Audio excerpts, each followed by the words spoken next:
So, uh-oh. Every time I say make it so, Sharon, the CAO gives me grief. Oh, okay. He accuses me of using a Star Trekism.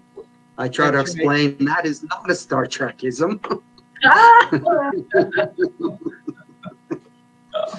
Ken, I understand you would understand that, according to our mutual friend Glenn Gary, who introduced us. I understand that your background would involve sayings like "make it so."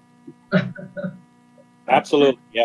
I actually spent many years helping out on the convention circuit with a lot of actors and actresses, and including the likes of William Shatner and the original crew, and many of the Next Gen and the other. So yeah, I know them, most of them, quite well. Well, I'm jealous. Some people, yeah, traveled all around the world with a lot of them, so it's a lot of fun. Wow.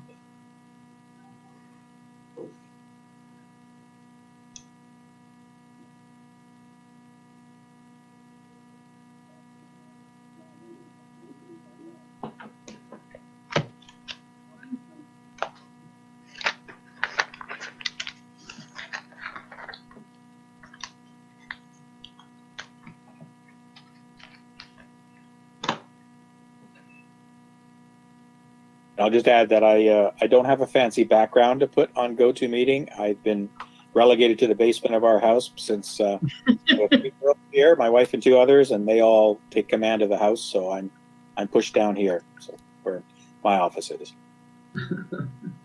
It works though. At my modeling station, I do ship plastic models in the back there, so that's my kind of getaway from everything.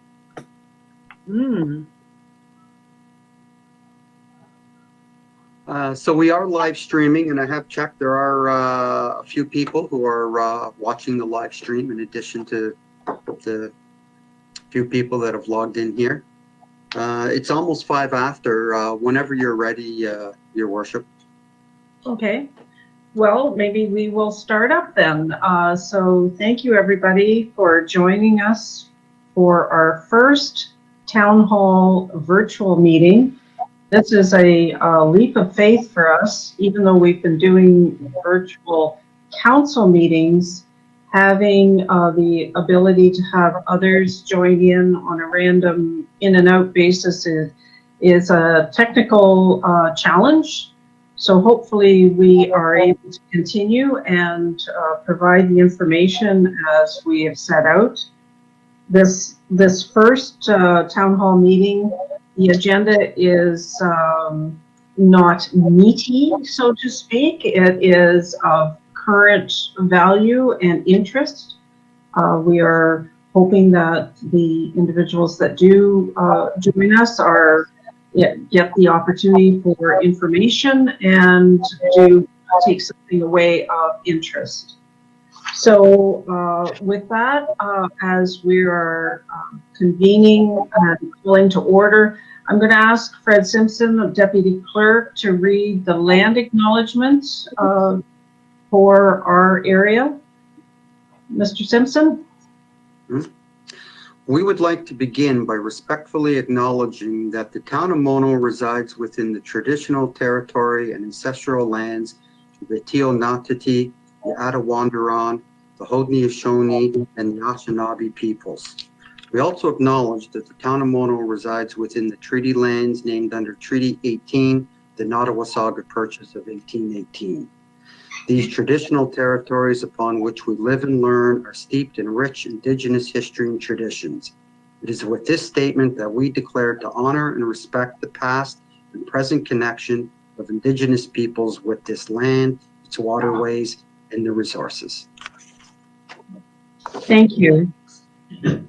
So I'd like to just make sure that everyone is aware of how we will be proceeding this evening, as our standard town halls have been in person, and we've had the ability to communicate through slide programs, flip charts, in-person discussions, etc. What we will be doing is asking for each presenter to give the information, and we will open the floor for discussion to council members, also to any members of the public. We do have a sort of a rough time frame so that we are allowing everybody the opportunity to speak and to have their questions answered, but also keeping in mind that we do have 3 separate presentations, and we want to make sure we have lots of room for our open forum for questions from all residents. So if we're all ready to go, the first item is the new plastic bag bylaw. And Fred Simpson will be providing us with a background and an update to date, and whether or not there's anything further that might come from council members or potentially from any of our residents. So, Mr. Simpson, would you like to start off? Absolutely. Thank you, Your Worship. So the town of Mono passed a plastics bag bylaw back in January of this year, which takes effect come the 1st of January of 2021. And when the bylaw was passed, the plan was that we would undertake a education program and an information program to let the citizens and businesses in town know what the bylaw entailed.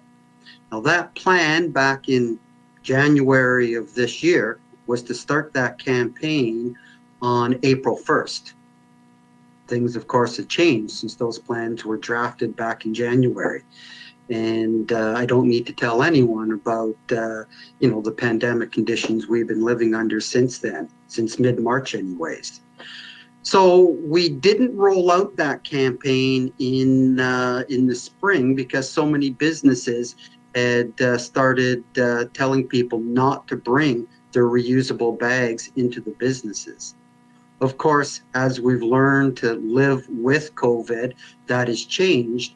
And I'm not aware of any businesses that are currently banning people from bringing their reusable bags. So with that in mind, I'd like to explain a bit about the bylaw. Oh, that had been the plan. Bear with me. During practice, this worked perfect to get it up, but of course, that's never the case as soon as we go to do it. I apologize. I don't know why I'm not showing this on the screen. I'm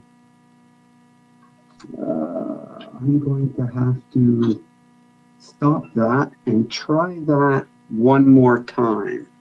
Let's see if I can get it right this time.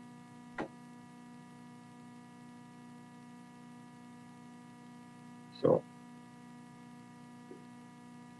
we've got that, and let's see. No, I still am having a real difficulty with this, and I just don't know why. Okay, so we're going to have to do it, I think, unfortunately. For whatever reason, I don't seem to be able to get it into, no, I'm sorry, this won't work either. I apologize for this. I don't know why all of a sudden we can't get this to go.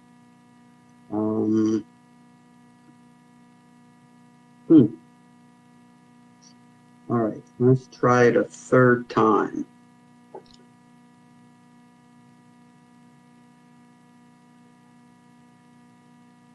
Okay.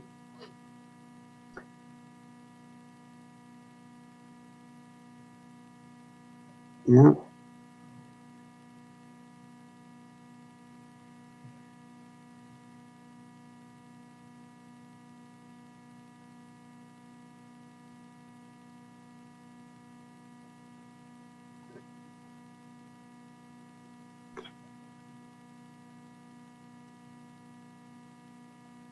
All right, I think third time lucky.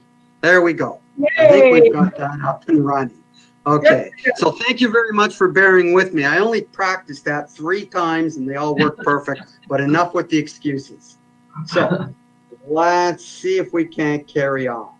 Okay, so as I'd mentioned, Mono drafted that plastic bag bylaw back at the beginning of this year. So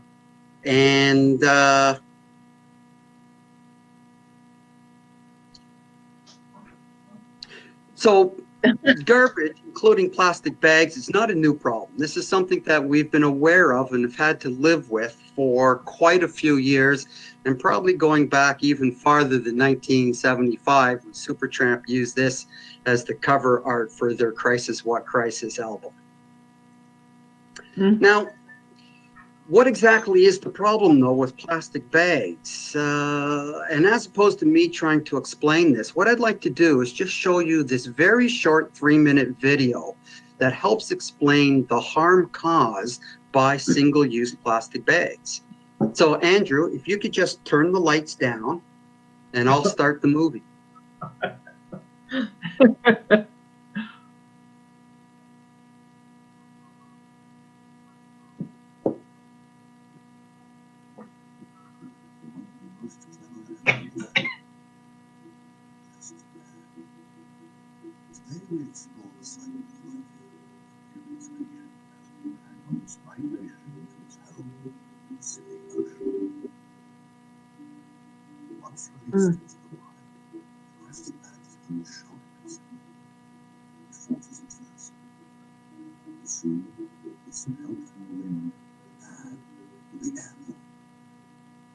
This flight will be the first in its long journey towards its final destination, the garbage patch in the heart of the Pacific Ocean. Using the wind to guide it, the plastic bag moves across the city through the air. The city park. This park may at first seem an idyllic place for the plastic bag, but danger lurks round every corner. Here it will encounter many enemies, including one of the most dangerous, oxen. Poor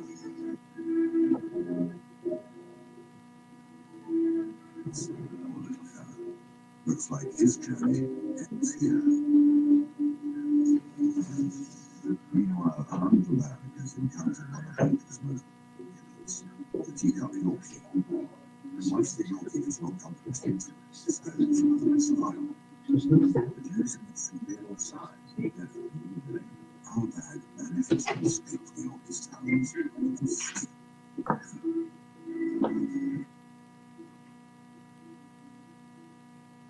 Over the course of its miraculous migration, the plastic bag will cover vast distances.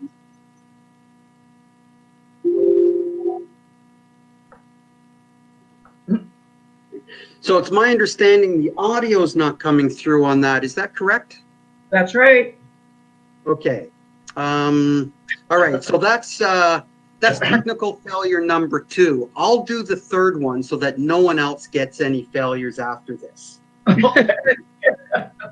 Okay. So what you didn't learn there then, though you guessed from those images, but what you didn't know is that was Jeremy Irons narrating that mockumentary.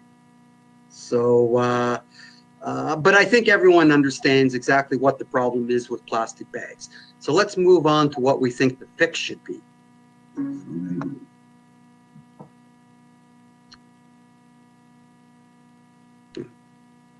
In short, that's the answer, right? Bring your own bag. And that's really all that you need to know. If you get in the habit of bringing your own bag with you when you go shopping, you don't need to know any of the other rules that are part of the town's plastic bag bylaw. That's all you need to know. So get in that habit. Put them in your car. Put them in your purse. Gentlemen, put them in your MERS. You know you've got a MERS too. So your MERS, keep one with you. It's as simple as that.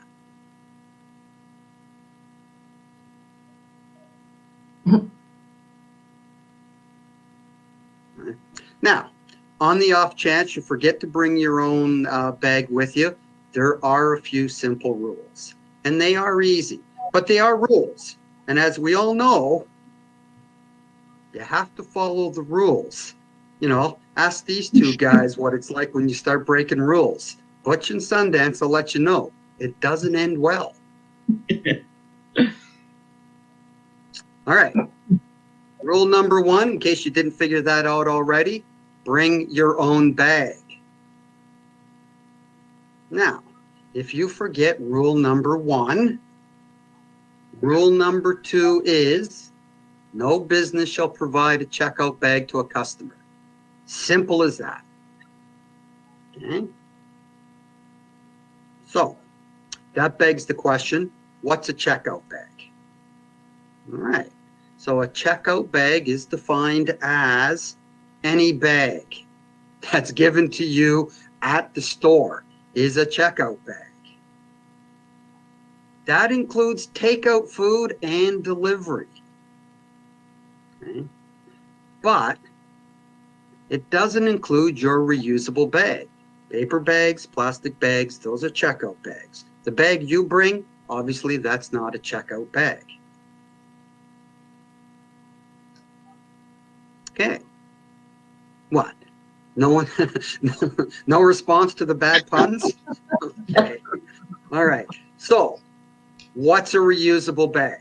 Well, first and foremost, it's a bag with handles that is capable of being used 100 times. And that means designed and manufactured to be used 100 times. It's intended to be used 100 times or more. So that means it's primarily a cloth or other durable bag. It can be cotton, it can be material, it can even be a poly plastic type bag, as long as it's designed to be used 100 times or more. Okay. Now, of course, it wouldn't be a rule, okay, unless we had some exceptions to the rule.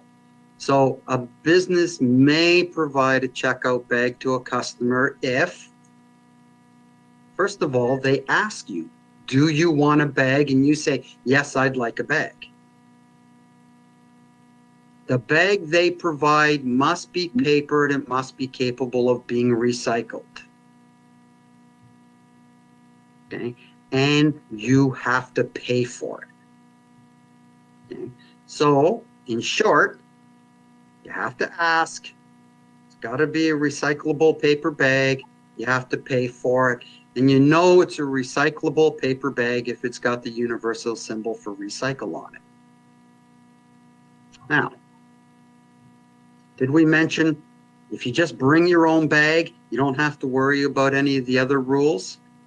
And the business can't stop you from bringing your own bag. You cannot be discouraged from bringing your reusable bag to the business.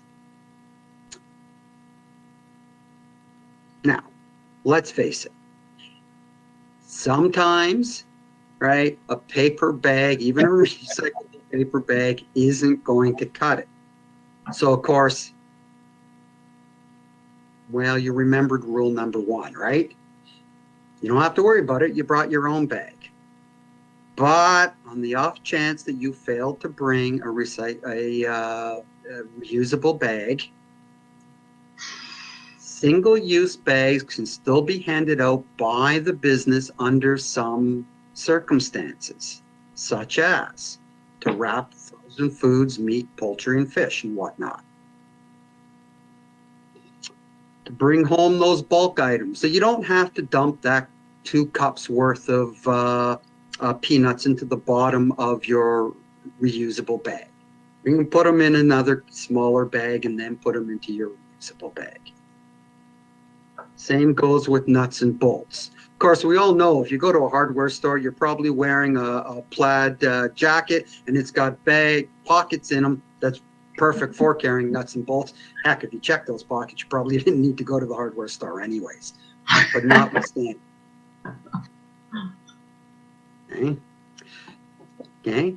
To protect prepared foods. So if you go to the bakery and you pick up 2 croissants, assuming you didn't eat them right there in line, they can go in a bag, you can take them home. You go to the bakery and you buy a package of 12 croissants, came in a container, that container can't go into a bag unless, of course, it's the bag you brought. And of course, we can still wrap our flowers and potted plants because, of course, we'd get shot if we didn't buy flowers on the appropriate occasions, and they do need to be protected. Now, there are a couple of other reasons that a bag can be given out by the business.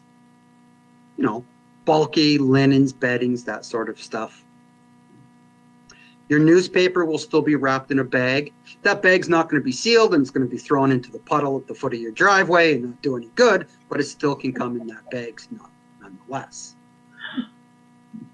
Your dry cleaning, of course, can still be wrapped. And, of course, your stoop and scoop bag is still permitted. Those are the exceptions to the rules. That pretty much is it in short. So don't forget your bring your own bags.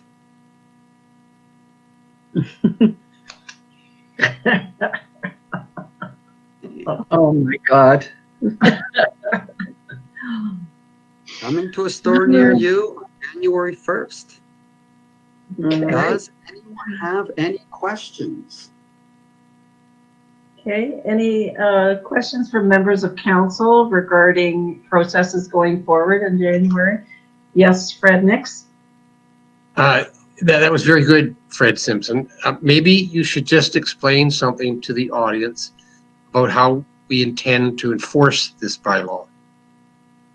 Well, it's absolutely. So there are fines for businesses that don't follow the rules. I didn't get into the details on that. Our intent is primarily to use education initially. Okay, so what we really want to do is stress that it's a change of habit. We recognize it's a change of habit, and we're just going to keep reminding people to form those new habits. If and when that fails, though, there are fines against the business. Okay, and those fines are I don't want to state the fine until I just check it one more time. This is my mouse. So, And perhaps, Fred, while you're looking, the fine for an offense is $500. So it's not cheap. It's a $500 offense. And if it becomes a repeating and occurring offense, it's $500 for each offense to a total daily maximum fine of $10,000. So there is teeth behind this bylaw. Okay. but perhaps also, Fred, you should explain why this may be one of the shortest lived bylaws in Mono's history, we hope. Well, actually, I was hoping, Councillor Nix, you would do that. All right, we don't know the details, but the federal government has promised a ban on plastic bags. Part of the reason we passed this bylaw was just to get the message out there. We understand the federal government may be bringing in regulations sometime next year. Since we haven't seen them, we don't know exactly the details, but hopefully when they come in, it'll just make our bylaw redundant.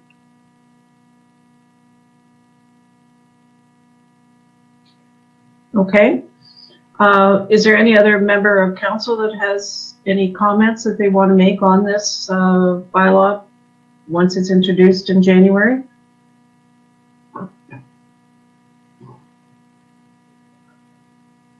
Seeing none then, are there any questions from any of our public participants or possibly even the other presenters that have items coming up in the agenda later on?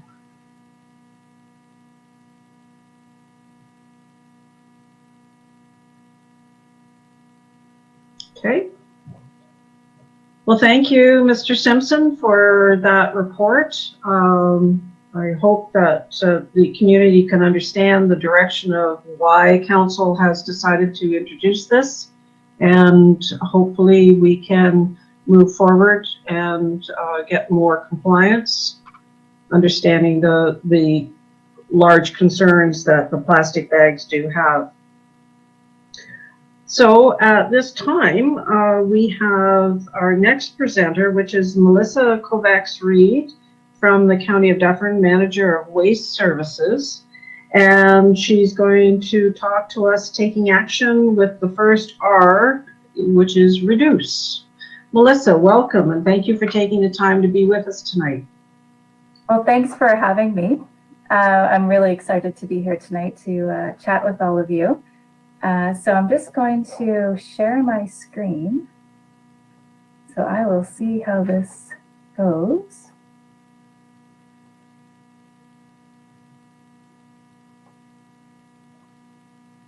There we go. Can everyone see that? Yes, we can. Okay. Great. Okay, so again, my name is Melissa. I'm the Manager of Waste Services at the county. And this month is actually the 20th year I've been at the county. I don't know where the time has gone, but it's gone, and it's been a great great time at the county. So I want to thank you again for inviting me, and let's get started. So just an overview for this presentation. I'm just going to give a brief overview of our programs and services. And then get into some ways to reduce our waste, food waste and plastics. So our service area is the 8 local municipalities within the County of Dufferin, which the town of Lono is one of those 8 municipalities. We have approximately 24,000 stops per week. That include households, multi-residential buildings, and some industrial, commercial, and institutional locations. So our current programs and services, our curbside collections include garbage and bulky items, our recycling in blue boxes, and for multi-residential and some IC&I that are larger locations, they have blue carts. Organics have green bins and green carts, depending on the size, and yard waste. We have a biannual curbside battery collection program, which is actually happening this week. People can put out their batteries in the sealable bag that we sent out in the mail and put it on top of your recycling, and they will collect it. That's always the week after the time change. And if people don't get their batteries collected that way, there are some drop-off locations around the county. We also have household hazardous waste and electronics waste event days. Normally we have 7 a year. And this year, because of COVID, we had to cancel a few, reschedule them, and in the end, we ended up having 4. So we were happy that we were still able to have them. And this year we had to start asking people to unload their own vehicles just because of COVID policy and procedures from the collector. We also have a Take It Back program, and that is meant for people to be able to take back materials and packaging to local retailers and organizations that might be able to reuse it, recycle, or properly dispose of it.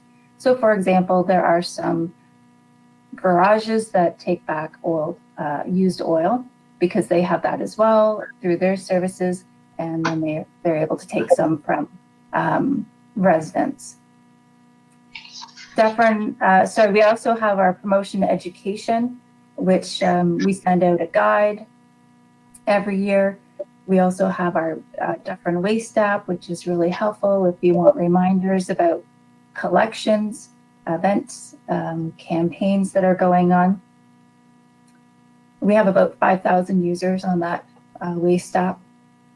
We also have a waste reduction education program where we go out to schools when possible. So right now that's we can't go into the schools. There's no visitors, but we are shifting to an online model so that we can encourage the younger generation to properly sort their waste and reduce their waste.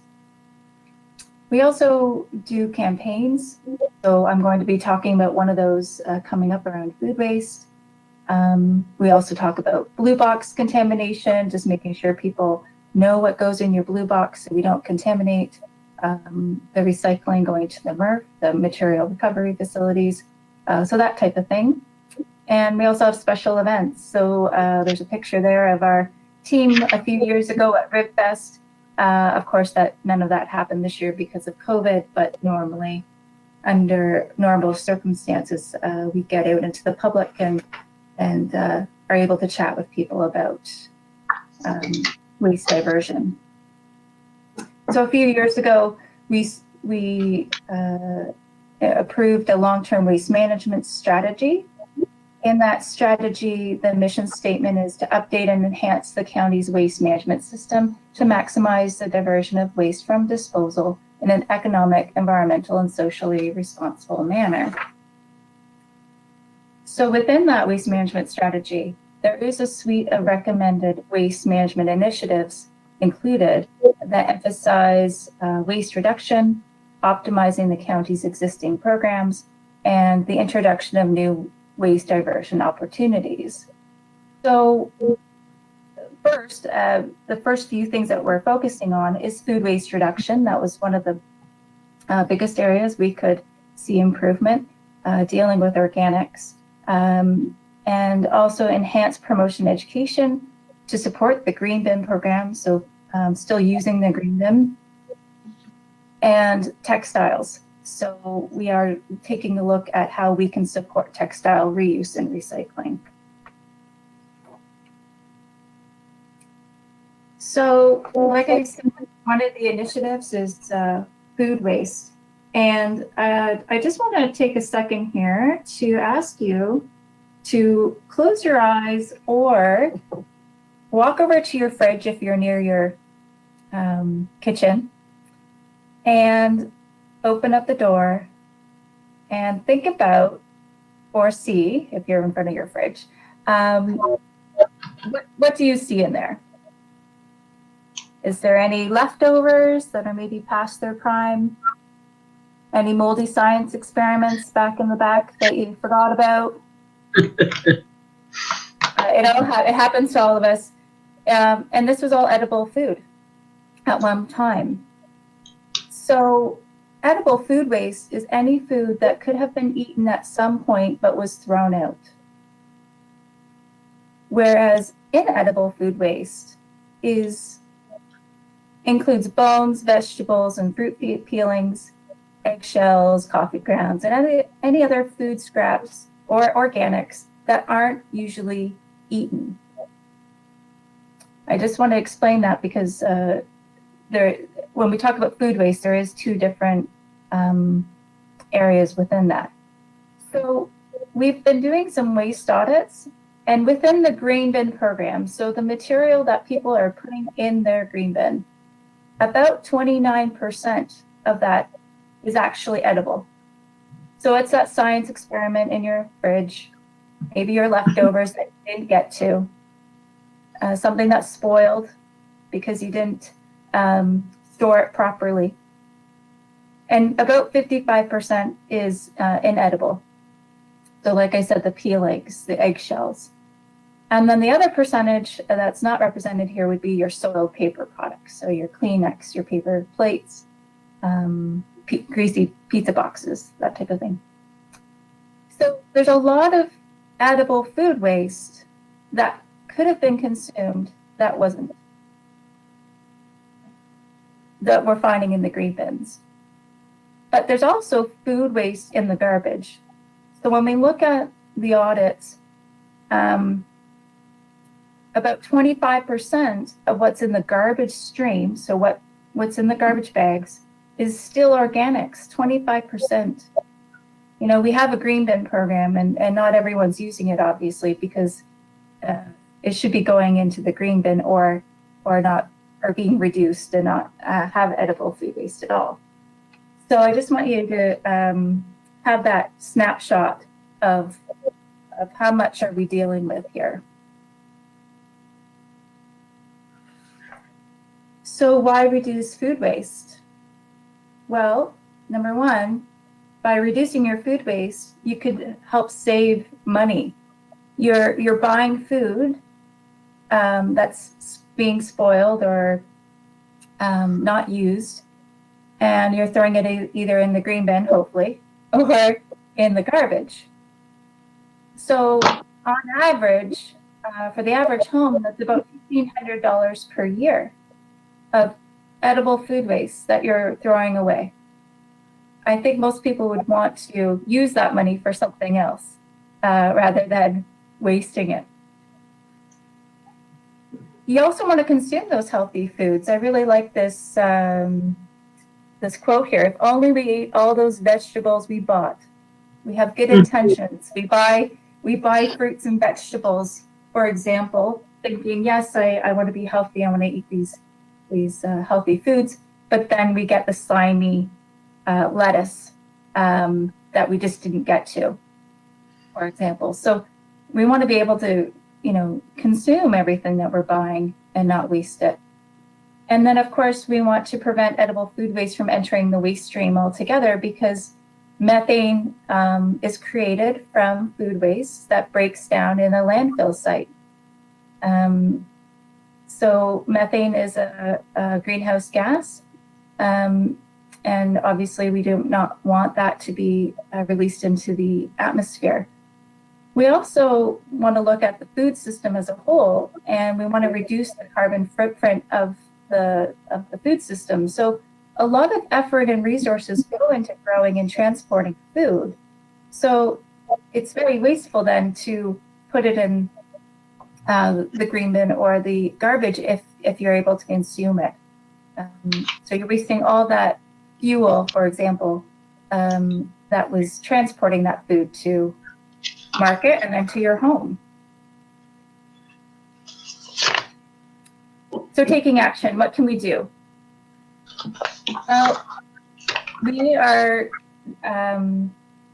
starting a food waste reduction campaign. We had one last fall that went really well, and we're doing it again this fall. So if you take a look at our website, which I have listed there, you can see all of our weekly activities that you could follow at your own leisure and download some of our resource materials. And these are there to help give you some ideas about food waste and your behavior. So for example, tips and resources to help you become aware of your food waste habits. An example we give is an empty nester. Perhaps, your children have left home, but you're still buying as much food as you did when they were there, because that's just your habit. You don't recognize that maybe you're buying too much, and then you're wasting it. Or perhaps you don't go grocery shopping with a list, and then you end up buying too much. Or right now, because of COVID, I know not everybody wants to go to the grocery store as frequently, but perhaps you're buying a little bit too much and not storing it properly, which then could lead to food waste.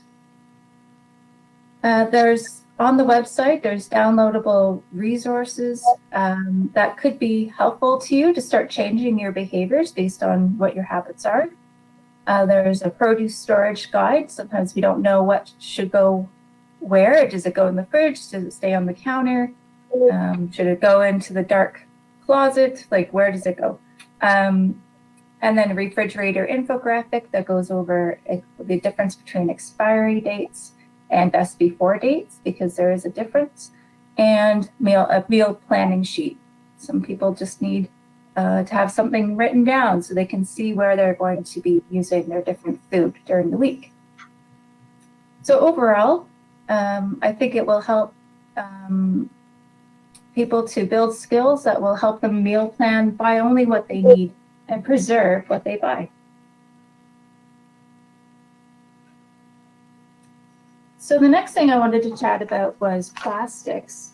And I just wanted to give a bit of a backgrounder on plastics, just to give everyone a reminder about them. So there's a difference between what's recyclable and what's acceptable. Many things in theory could be recyclable if there's a market that would buy it to make it into something new. In a blue box program, we only accept materials that a market being someone to purchase it, the commodity, to make it into something new. So taking a step back, manufacturers produce various types of plastics, right? There's some low-grade plastics that don't have the recycling symbol on it with the number 1 to 7. That means it's a low-grade mixed plastic. And where the other plastics will be numbered 1 through 7, and that is to let you know what type of plastic it is. So number 1 plastic is PET, for example. Number 2 is HDPE. It's just different types of plastics. So Dufferin's program accepts number 1 to 5 and number 7. We don't accept number 6. It's a polystyrene, which is like styrofoam. And we don't accept film plastics. So, for example, plastic bags, a lot of them are in number 4. There's hardly any or no markets for these materials, and they're hard to process at the material recovery facility. The plastic bags get wrapped up around the sorting machines, and then they have to stop the machine, the sorting, cut them all off, and keep going. And it's just hard to deal with. Polystyrene is very lightweight. It breaks up very easily in the collection truck.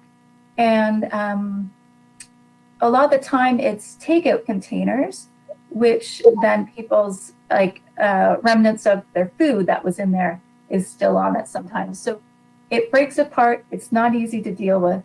And again, to be acceptable in a blue box program, those materials, which we call commodities because they're being sold, they need a buyer. They need to have a buyer for them to purchase them and then recycle them into something new. So if there's no market or very little market for something, there's no recycling of it.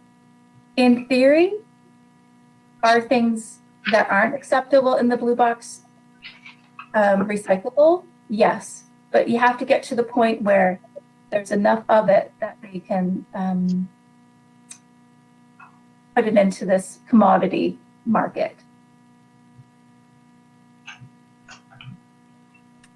So taking action, finding ways to reduce our plastics everywhere, but there are ways that we can reduce it so that we're not bringing it into our home at all, if possible. Not everything, but we can try and do what we can. So I want you to think about what you purchase. That's the first step. Limit buying unnecessary plastic. Some things have excess packaging on it that's really not needed. And maybe there's an alternative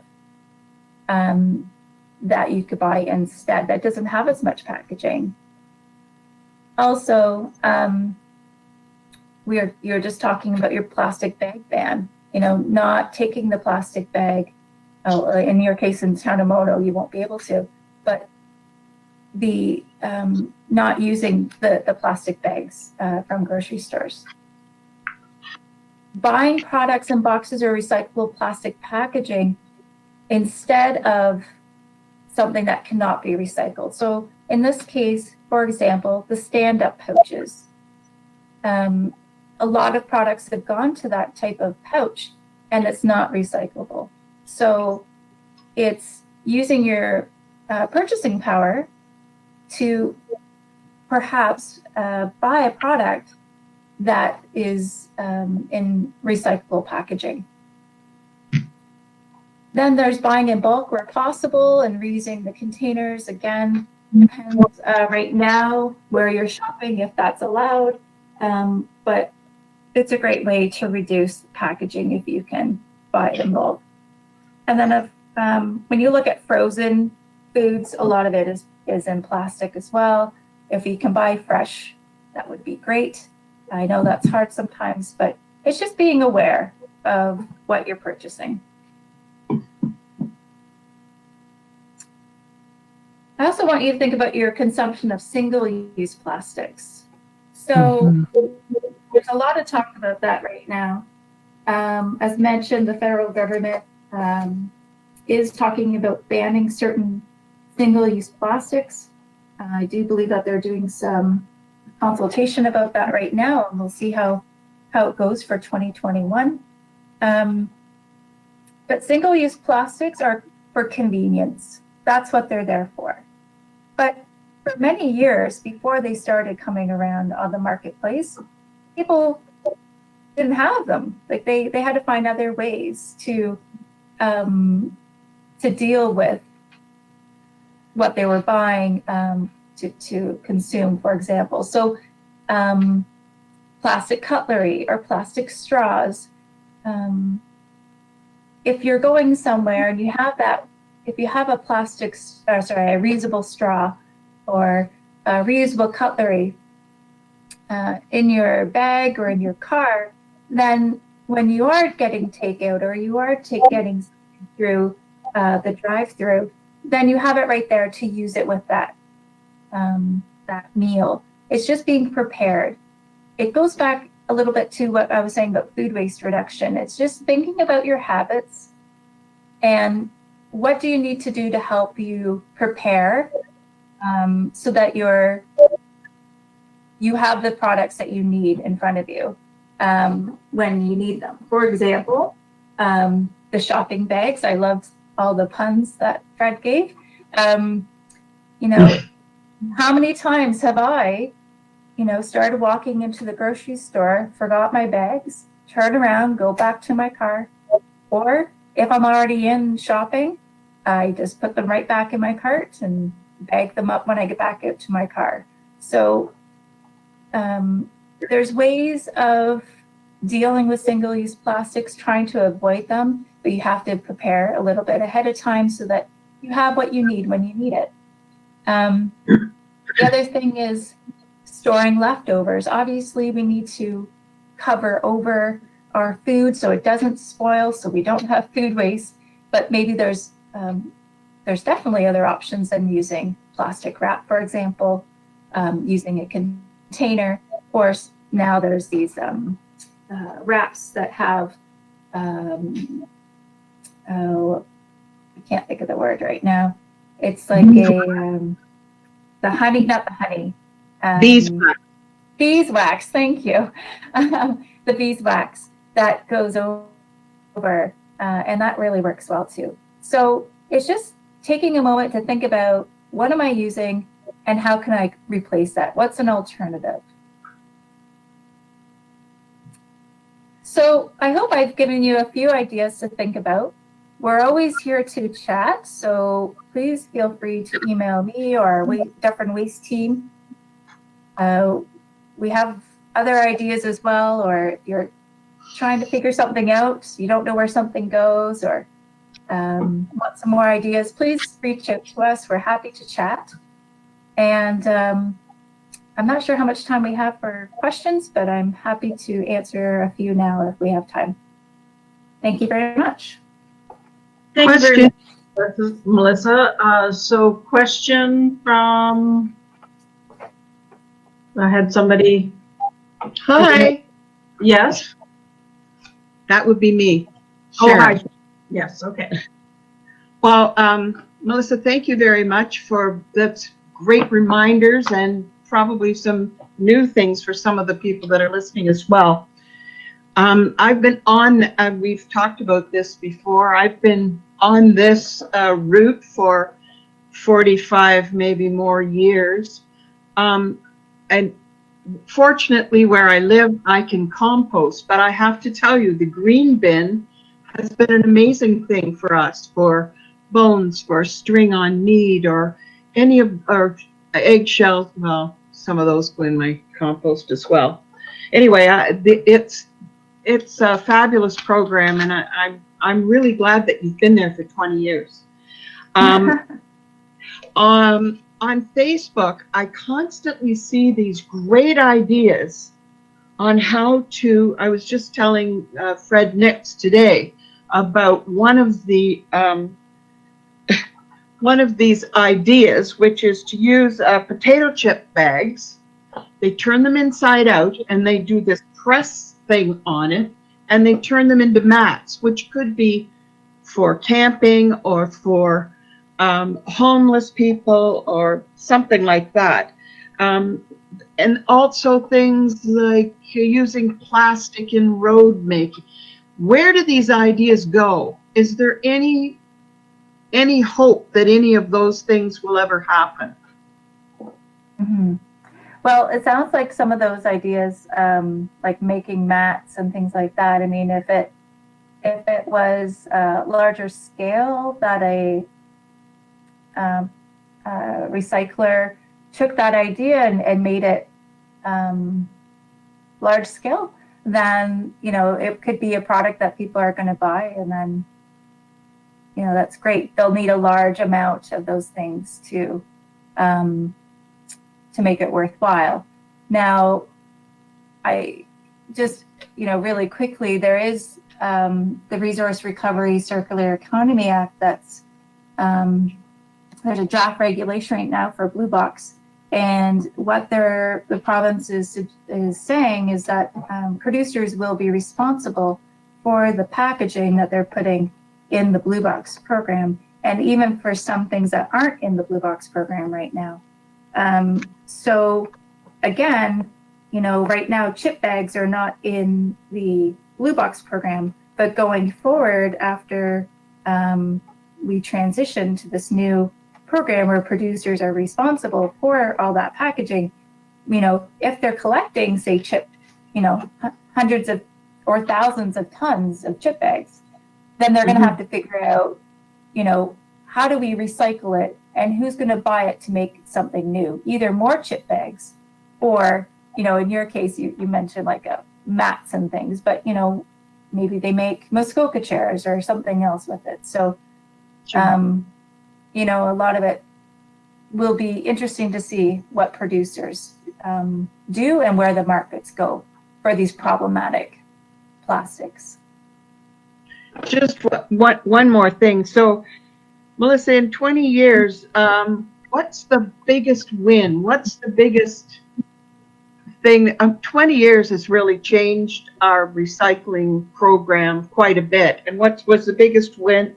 And maybe what was the biggest challenge? Is it talking to us and getting us to do it the way you want?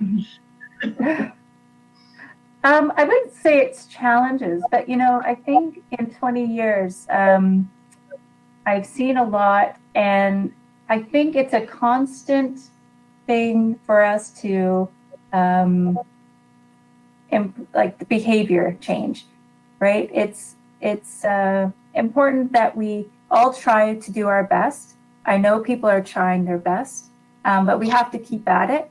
And I know it's hard sometimes when there's packaging out on the marketplace that producers throw out there, and there's no recycling for that. So I know it's confusing for people and frustrating because you want to be able to recycle things. But like I said, if there's no market, then we can't recycle it. So I think behavior change is definitely the forefront of things that we're always looking at, is how can we encourage people to sort properly.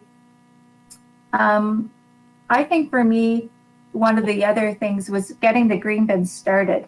When I first started at the county 20 years ago, I came in to help out with a pilot project. And then in 2005, I believe, we started in Mono, actually, with green bins. So you were the first municipality to try with the green bins, and we started taking it down to Caledon at the time. And so that was fantastic. It was a lot of support. And then in 2007 is when we went countywide. So for me, food waste is, well, everything's important to divert, but food waste, like I said, there's many reasons why we should be diverting food waste. For sure. Thank you. Fred? Yeah, Melissa, very interesting presentation. On those numbers you gave, that 29% of the food waste in the green bins was or was edible food, and then I think in the garbage stream you said 25% of it is organics that should have been in the green bin. Have you done any audits over time, so whether we know those trends are getting better or worse? Mm-hmm. Yeah, so we those waste audits just happened over the last year, and so we don't have historical data. That was audits to do with mainly the recycling.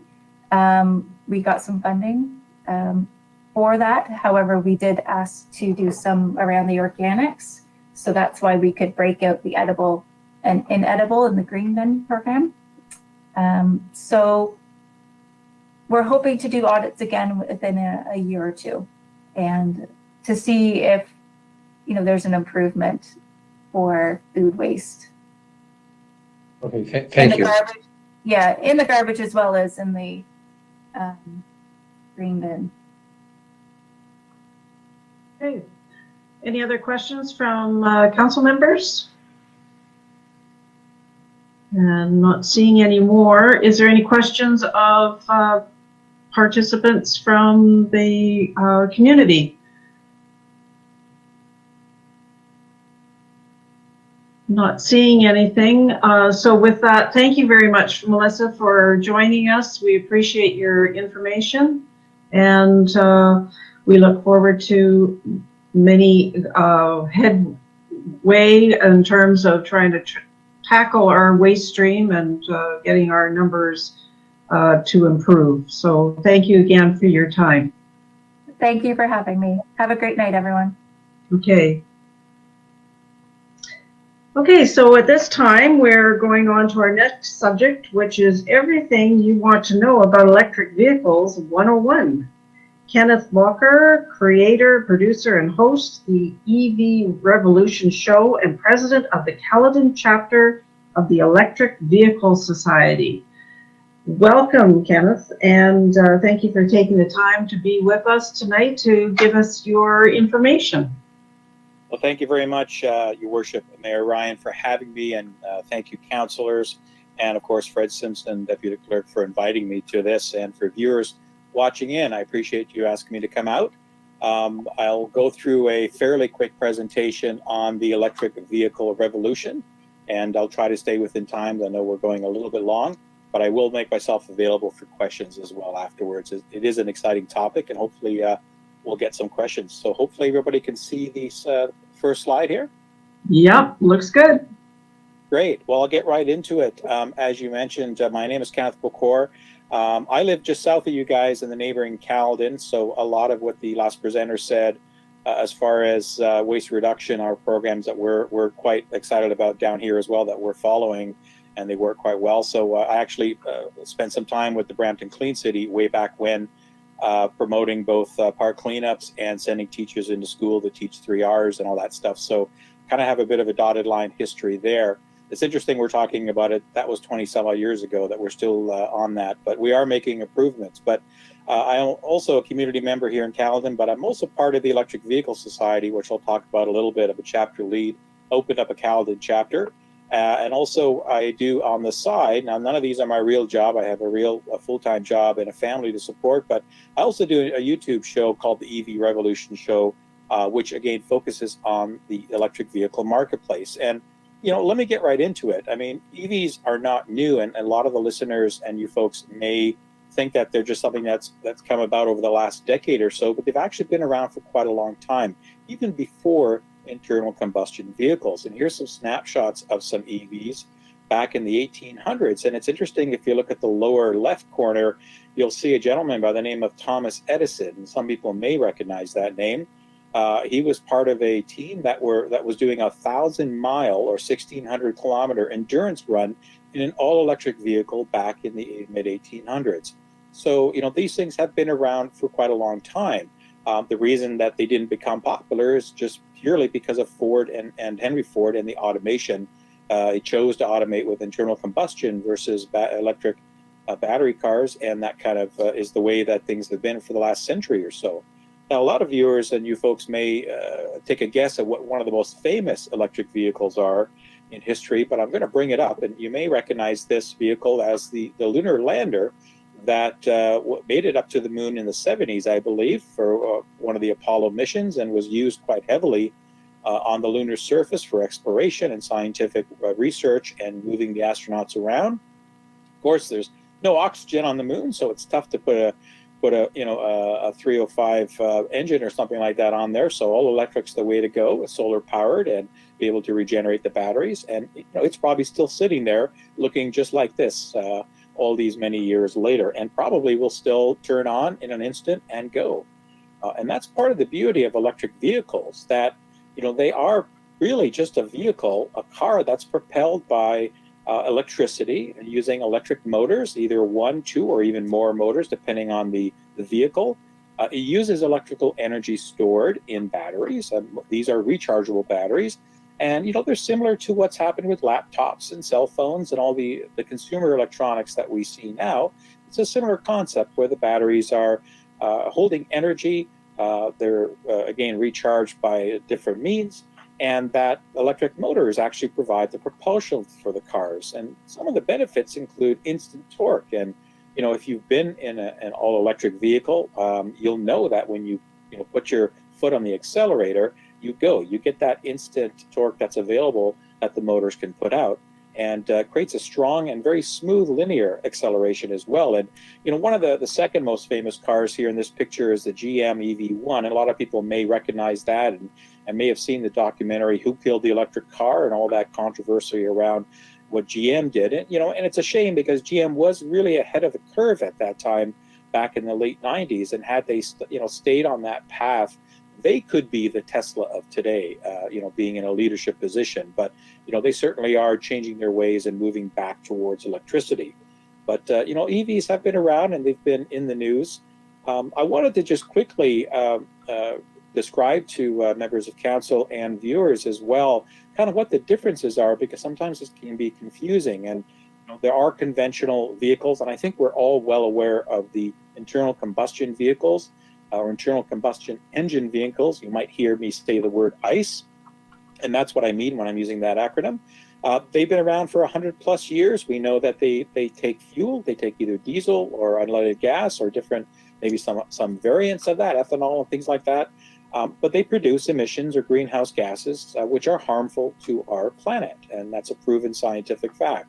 Then, back in the probably the 90s, maybe even the later 80s, I don't remember when hybrids started coming up, but the concept was really around reducing miles per gallon, increasing miles per gallon, really to conform with standards that were being pushed, primarily driven out of California and the CARB states, because California is a huge market in North America for automobile manufacturers, and for them to push mandates, manufacturers or the OEMs needed to comply, so they came out with a hybrid solution. And what that is, it's really a vehicle that's propelled mainly from the internal combustion engine, but it has a very small battery, and that battery is charged usually through regenerative braking. When you brake, you'll send some power back to the battery, and it's generally used for things like stop and go. So the engine will shut off, and you'll get a little bit of battery to get you going to maybe 15 or 20 kilometers or so to get you up to speed, then the engine turns on, or a little bit of a boost in acceleration. That's typically how they've been deployed. But I think the main takeaway on hybrids is that they still are predominantly relying on gasoline via diesel or unleaded or other fuel types for their primary propulsion. So sometimes the hybrid can be a bit of a misnomer as far as the EVs go for electric vehicles. So when sales and statistics are being followed for the marketplace, they don't include hybrids. They only include vehicles that are what I say that have a plug or plugins as the market dictates. And those are really the last two vehicles on that slide, a plug-in hybrid and an all-electric. Now, a plug-in hybrid, typically there are many different types. Now, this slide's a bit older, so some of those vehicles are no longer with us, like the Chevy Volt, but the concept is they have both an engine and a battery pack, and the battery pack is larger. You'll see that in the picture. It means it holds significantly more power in general than just a hybrid, and it means that you can plug it in either to your standard 110, 120 household outlet, or you could you could plug it into a dryer outlet, or you can invest in a level 2 charger at home and charge these up.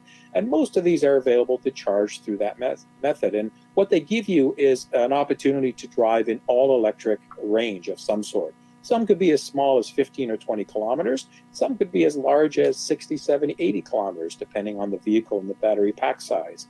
And what happens in those vehicles is the internal combustion engine generally acts as a generator to just charge the batteries when they get low. And some cases, like the Mitsubishi Outlander, it will actually provide propulsion to the wheels as well, in combination with the battery pack and the electric motors. So some of the systems and the Lincolns and things like that that have them will operate in that mode, depending on the state of the charge of the battery pack.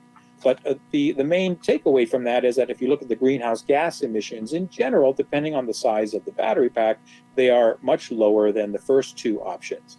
And of course, the cleanest solution from a zero emission vehicle is the all electric, or BEV, as we'll say, battery electric vehicle, where it's 100% electric and there are no emissions given out in the propulsion of that vehicle and the moving around that vehicle.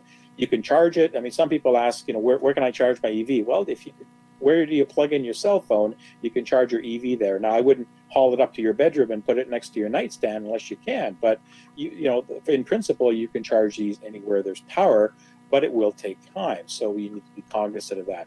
But yeah, they are the best solution. And I will talk about some of the options that are available in the Canadian marketplace.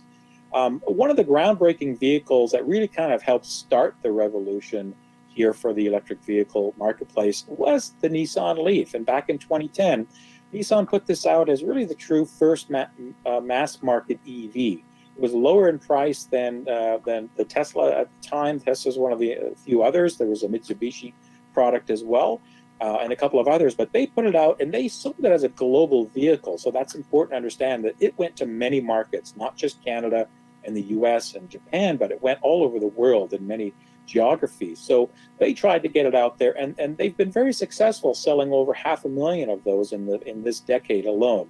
And that helped create some awareness, but it wasn't enough still. The electric vehicle marketplace was very niche, and a lot of people were still not comfortable or sure about putting an EV into their life. So one of the other companies that I mentioned earlier that was on board at that time was Tesla. And of course, Tesla started out as a very small niche manufacturer, producing the Roadster, which was a very limited number. I think about 4,500 or so were produced. And their goal was to sell an expensive vehicle for the less than 1%. This was a $150,000, $200,000 vehicle.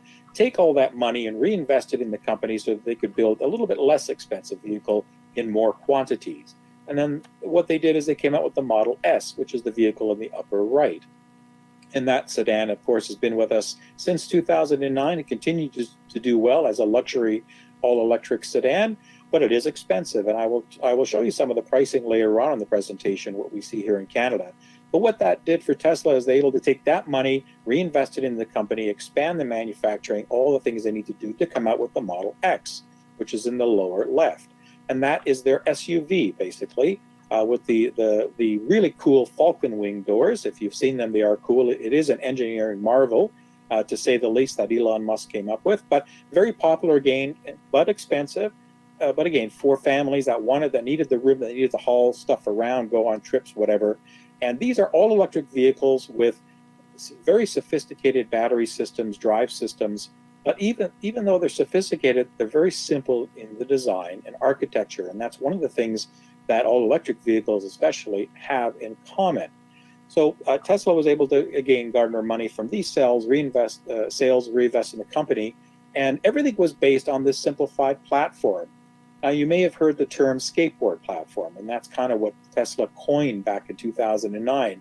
But basically what it means is you have two axles, the front and the rear axles.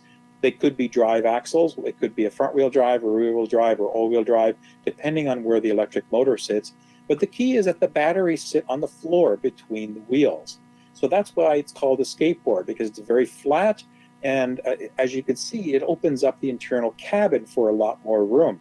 I think some of the folks on here are probably going back to my age as far as in the auto industry, and may recognize the terms of cab forward design that Chrysler came out with years ago. Whereas a similar concept where they tried to push HVAC and the dash and some of those components forward into the vehicle to be able to open and push the trunk a little out to open up the interior for the occupants. And EVs give you this generally right out of the box because of this skateboard design. So because it's simplistic, they can provide a lot of safety or rigidity and a lot less number of parts to build these. So that design is what everybody kind of focuses on nowadays, not just Tesla, but you hear that in quite a lot of different areas.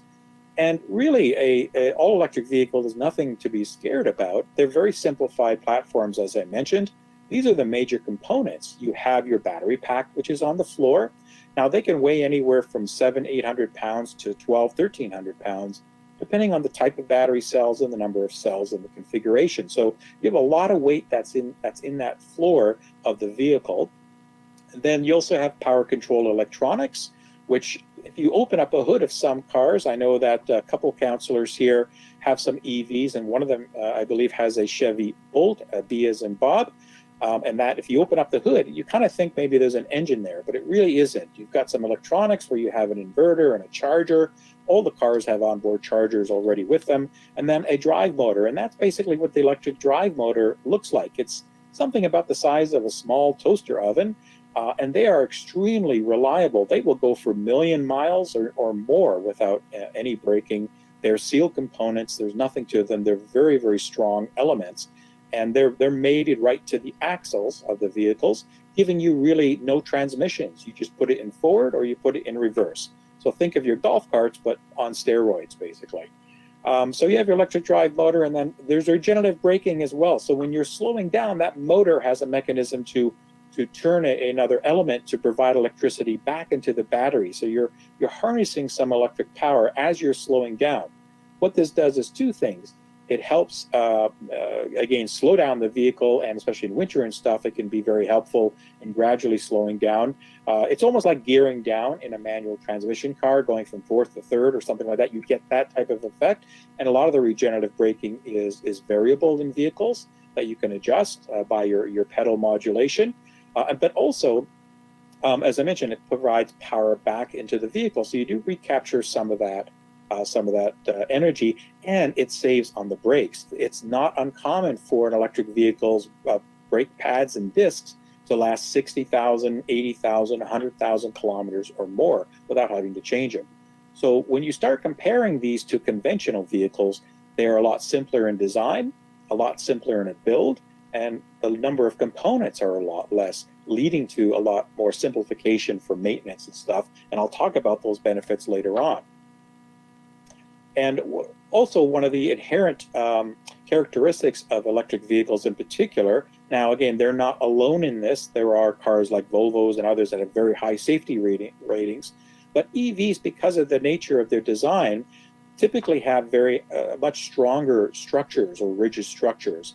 And they have larger front and rear crumple zones, mainly because they don't have that big bulky engine in the front. They don't have the transmission. They don't have the drive axle and all those components that are underneath that can have some sort of a play in a collision type of environment. So you have greater impact protections. You have more rigid structure because you've got that very heavy battery pack in the floor of the vehicle. So automakers build very strong cages around that battery pack, so the floor is reinforced, and that's of course pushed up to the safety cage element of the vehicle to provide a more rigid structure. And then also you've got all that weight in the center of the vehicle, low and down in the center. So it provides very low rollover risks and a low center of gravity. And people may hear that. That's important for safety and for road handling. EVs typically handle quite well on the roads because of these attributes. that they give you through this construction and design technique. Now, when I mentioned about, in fact, I'll come to safety in a bit. One of the things I wanted to briefly talk about is the kind of the catalyst for the EV movement over the next few years. And I think all of us can kind of recognize this picture in Steve Jobs from Apple back many years ago when he announced the iPhone. And that, I mean, we had cell phones, we had flip phones, we had some smartphones, we had Blackberries, we had different phones that could do some of the things the iPhone did, but they weren't iPhones. And the iPhone was a groundbreaking technology that basically disrupted the cellular phone market and took it into a new direction where we now see it as very commonplace. And I link that moment in time to this moment in time when Elon Musk revealed the Model 3 from Tesla on March 31st, 2016. And why was that groundbreaking? Because it's just another car. It's not just another car. It was a car that was designed more for the mass market. And here's Tesla that's been primarily a luxury vehicle manufacturer. And really, they still are to a degree, because 55,000 is not a cheap vehicle to buy these days when you look at the base Model 3s. But they took something that was 100,000, 90,000, 85,000, and they took that down to a smaller form factor and into the $35,000 US or $50,000 Canadian range to take it to the market. And that was a game changer. And why is because even before the vehicle was revealed on a live stream that evening, they opened a reservations, which again was a new concept. We're all aware of people lining up around Apple stores, at least they used to when new phones were coming out. But here people were lining up at Tesla stores across the globe, not just in Canada or the US, but around the world, putting $1,000 down on a car unseen at the time. This is during the day before this night broadcast happened. And this is a screenshot during the broadcast where he says, hey, we have 130, almost 140,000 reservations and climbing at this time. That's unheard of in the automotive industry for people to do that. The only time something similar happened to that would be somewhere around the 1964, I believe, 64 and a half time frame when Ford launched the Mustang. That was a groundbreaking vehicle, and they had something like around 60,000. I don't know if they did a reservation, but there was a lot of interest, and they had 60,000 sales relatively quick for that vehicle. So this was a game changer, and what this did was open the market. It shone a light into the market that, hey, this is viable. Consumers want this kind of vehicle. They will pay a bit more, but this is a great vehicle that fits a lot of needs. And that opened the market to a lot of other OEMs or the auto manufacturers that we know today, the GMs, the Fords, the Chevrolets, the Chryslers, then, the VWs, the BMWs, all these manufacturers came out with EVs afterwards and continue to move forward with very large electrification strategies. Some are moving faster than others, some are moving slower than others, but they all realize that this is a very viable market from a global perspective and that we should get into the game. And that is the future of transportation, specifically for consumer transportation. It won't happen overnight. It won't happen in this decade or the next couple. It'll be a slow transition, but eventually we'll get to a point where the majority of vehicles are going to be electrified, most likely all electric to the capacity, but as a minimum plug-in hybrids as well. And that's kind of the way we're moving. So, and we're seeing constantly new models launched, especially in different regions like Europe and Asia, where they have vehicles in China that we don't have, and they're selling in the hundreds of thousands and into the millions at this point. What I wanted to bring this back now is to talk to counselors as well as viewers about what's available here in Canada. And if you're not familiar, we do have a federal incentive program. We used to have a good provincial one, but unfortunately the Ford government took that away when they came in a couple of years ago. But we do have it from federal. It's called the Zero Emission Vehicle Rebate, and it's something that's applied at the time of sale. It's a point of sale rebate, so it's taken off the price of the vehicle after you have your trade and your down payment and you tax. Then at that number, a incentives taken off, and it can be up to $5,000. I wanted to quickly just run through some of the vehicles. All these vehicles that I'm going to highlight do apply. One model or so does apply for fall into the rebate category. And these are in alphabetical order. So just to give folks, what's out there today in the Canadian landscape. And BMW has had the i3 now vehicle out for a few years. It was their kind of a niche EV vehicle. It's a funky looking vehicle. You love it or you hate it. It's made of a lot of recycled materials and a carbon type of materials. So a lot of recyclability and a lower carbon footprint in that. But you'll see some stats here, 42 kilowatt hours. That's the battery size. And I think the key takeaway for listeners and viewers is that the bigger the number for the battery pack, the longer the range. They go hand in hand. So something around the 40 or so kilowatt hour battery pack has a range, EPA range of about 246 kilometers. These are some stats for horsepower and torque. Remember, that torque is instantaneous. So if it's 200 foot-pounds of torque, you get it when you push on the accelerator right away, and it stays with you throughout in a linear fashion. So these things typically will have, 0 to 100 kilometer times anywhere from 4 to 6.5, 7 seconds. It's not uncommon to see that. They're extremely quick. The BMW happens to be rear-wheel drive, and there's also what's called a range extender version, which has a small engine which acts as a generator for the vehicle when it needs to. So you can put some fuel in there, have a small gas tank, and go farther on those trips. So that's the BMW i3. Another great vehicle that's just come out this year is from BMW is the Mini Electric Cooper. And they've basically taken their heritage platform Cooper and fully electrified it with a battery pack of 32 kilowatt hours. And these are some of the range and, again, torque and foot power ratings, front-wheel drive, and it's a 4-seater. I just did a review on it recently, put it up on my channel about a week or so ago. A very fun car to drive. And again, these ranges are subjective to ideal conditions. In a lot of cases, you can get more, but in the winter, you can get less. And that's that's just physics dealing with batteries. Nothing you can do about it, but there are ways that you can help to minimize range impact in the winter, especially if you have home charging and a garage and things like that. So when people are shopping for EVs, they do need to be cognizant of the range. But again, in most cases, something like 150, 170, 200 kilometers is more than enough for a daily use case. So if you have the ability to home charge or have a charger at work or something, then EVs can really, really benefit. And I'll talk about some of the benefits near the end. Another great model, and one of the counselors has one, is the Chevrolet Bolt with a 66 kilowatt, just improved for 2020 model year range, upwards of 400 kilometers. So now we're starting to see some kilometer ratings that almost match, Honda Civics and these kind of vehicles, where you can start getting some decent ranges out of these, or especially if you want to do longer trips or you have longer driving needs.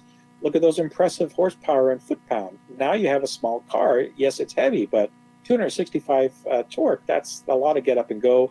Front-wheel drive, and this is a 5-seater hatchback, very popular and a great vehicle. Of course, one of the counselors, I believe, mentioned a Hyundai Ioniq earlier. This is the fully electric version. They have multiple versions of this vehicle, both a plug-in hybrid and a gasoline version and a fully electric. The fully electric just been beefed up for this year, but look at that range. 273 for that battery pack is really good. Hyundai has one of the most efficient vehicles out there in the Ioniq. And again, very attractive packaging and lots of utility in these vehicles. And most of them come with sophisticated driver safety systems, like you're seeing here on the rolling video. That tends to be standard with EVs. Because that's just kind of the norm now, because there's a lot of tech behind them. We get into staying in the Hyundai category, the Kona Electric. Again, it's their most efficient vehicle that they make, coming out at over 400 kilometer ranges. Now, the battery packs are getting bigger. We have a 64 kilowatt hour in a small compact SUV, which is very, very popular for Canadians and Americans, but more so here in Canada. Some very impressive get up and go numbers, and 5-seaters with a decent sized trunk. Very good applications for these. If we stay in the sister company for Hyundai Kia are the same company. They have the same parent ownership, so they share the platforms and the same technologies within their model lines. All these vehicles, by the way, the Hyundai and Kia, are built in South Korea. There's only one location right now, so trying to get one can be a bit of an issue because they just aren't making enough of them for the popular because they're so popular. The Niro is a great vehicle. It's bigger than the Kona, same platform, great range, almost 400 kilometers, a little bit bigger in size, but not that big. So good all-purpose vehicle for families, for people that have pets that want to lug stuff around. You can put a small trailer hitch on these and put a bike rack and maybe tow a very light utility trailer or something. You'd have to check with the manufacturer, but there's a lot of purpose for these vehicles. And then they make the funky looking, love it or hate it again, the Kia Soul EV, which again has a couple of different versions that they've come out with, a 40 kilowatt almost and a 64, different price points. That's why, because some people don't want to spend the higher price point if they don't need that daily range. And again, impressive figures. I did a review of this car as well. A wonderful vehicle. They all drive really, really nice and comfortable, and I encourage people to look at them.